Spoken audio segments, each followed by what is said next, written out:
শেখ শাহজাহানের ঘটনায় মুখ খুললেন কেন্দ্রীয় জাহাজ প্রতিমন্ত্রী শান্তনু ঠাকুর। তিনি বিদ্রূপ করে বলেন, শেখ শাহজাহান বাংলাদেশ বা মায়ানমারে পালিয়ে গিয়েছে রোহিঙ্গা জোগাড় করতে। যারা যারা সমাজের সমাজবিরোধী কাজ করেছে তাদেরকে সাজা পেতেই হবে।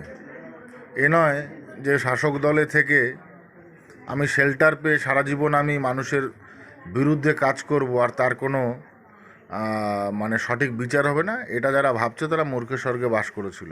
সাধারণ মানুষ যাতে প্রতারিত না হয়, সেই প্রতারিত না হওয়ার কারণেই ইডি আমাদের যে সেন্ট্রাল এজেন্সি, সেই এজেন্সি সিদ্ধান্ত যেটা নিয়েছে আমি তাকে সাধুবাদ জানাই। এটাই হচ্ছে যেটা হচ্ছে গিয়ে সবচাইতে বড় কথা হচ্ছে একটা ডেমোক্রেসির যে সিস্টেম, সেই সিস্টেমকে উল্লঙ্ঘন করা।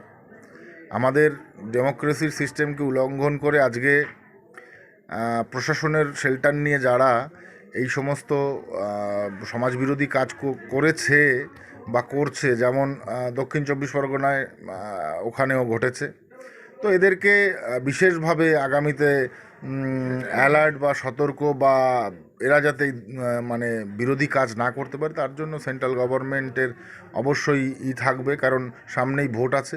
ভোট একটা বড় আমাদের মনে হয় যে নির্বাচন একটা বড় প্রক্রিয়া, যে প্রক্রিয়াতে এই সুরক্ষা বা মানুষ যাতে সুবিধে পায় তার ব্যবস্থা করা আমাদের দায়িত্ব। এখন যদি মায়ানমার বাংলাদেশে পালিয়ে যায় শাহজাহান, তাহলে তাকে তো পাওয়া সম্ভব নয়। সে তো রোহিঙ্গা গোছাতে গেছে, যে এখানে যাতে যে তুলকালাম হয়েছে তার দুগুণ বেশি তুলকালাম করতে পারে কি না সেই চেষ্টা করে বেড়াচ্ছে, যার জন্য তাকে পাওয়া যাচ্ছে না। সে তো এখন মায়ানমারে চলে গেছে।